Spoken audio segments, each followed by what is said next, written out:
Okay, so at this point you want to roll it quite thin.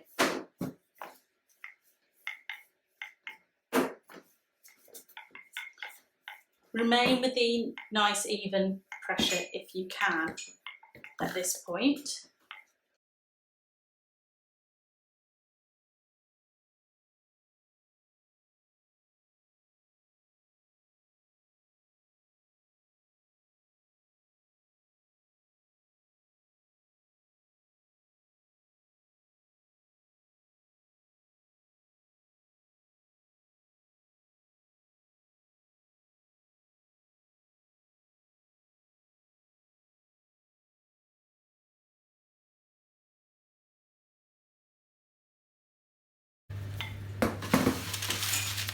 Okay, so I'm going to pop that onto the baking tray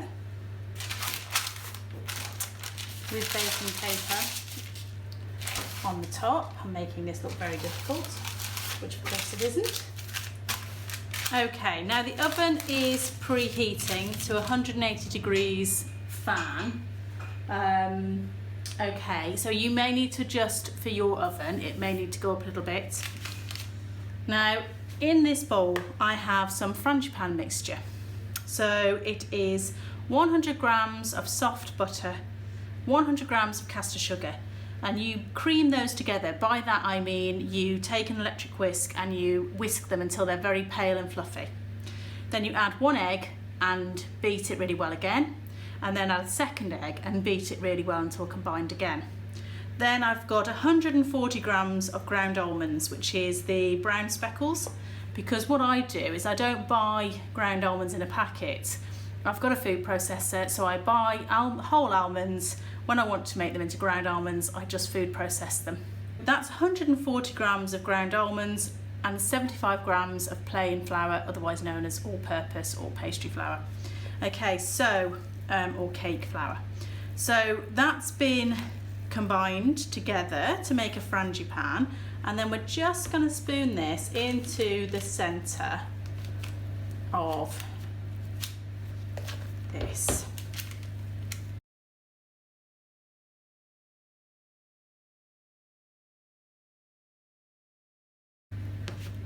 And I'm just leaving a border around the edge.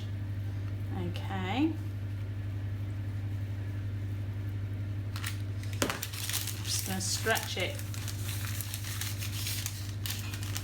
from underneath a little bit so that I can fold it over the top around the edge when I'm ready.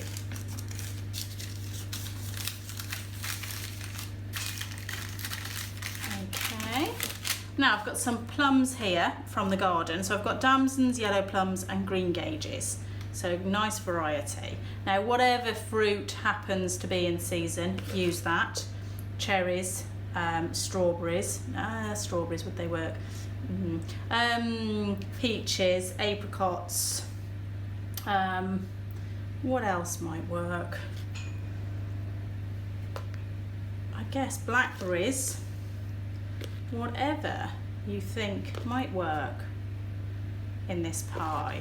Now you can be a little bit more precise than I'm being. I'm never very artistic, it is my downfall.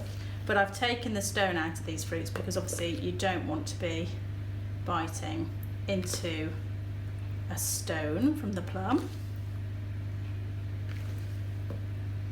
You could actually just put flaked almonds on the top if you wanted something like a bakewell from this. But I think the fruit is very nice. Just wipe my hands. And then I've got some honey from Shropshire here, which I'm just going to drizzle over the top.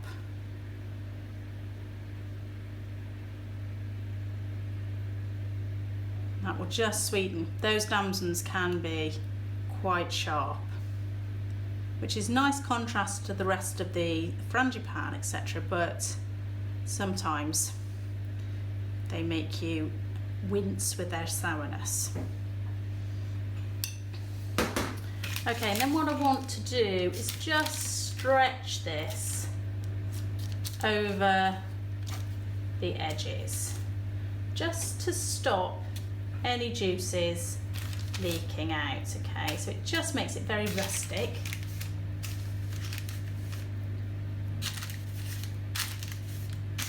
Which is what we're going for.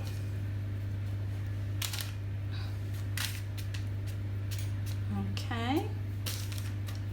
And then what I want to do, I've got egg wash here, which is egg with a little pinch of salt. And I'm just going to pop that around the edges of the pastry, and that will just colour the pastry a little bit more in the oven, making it even more attractive. It'll give it a lovely sheen.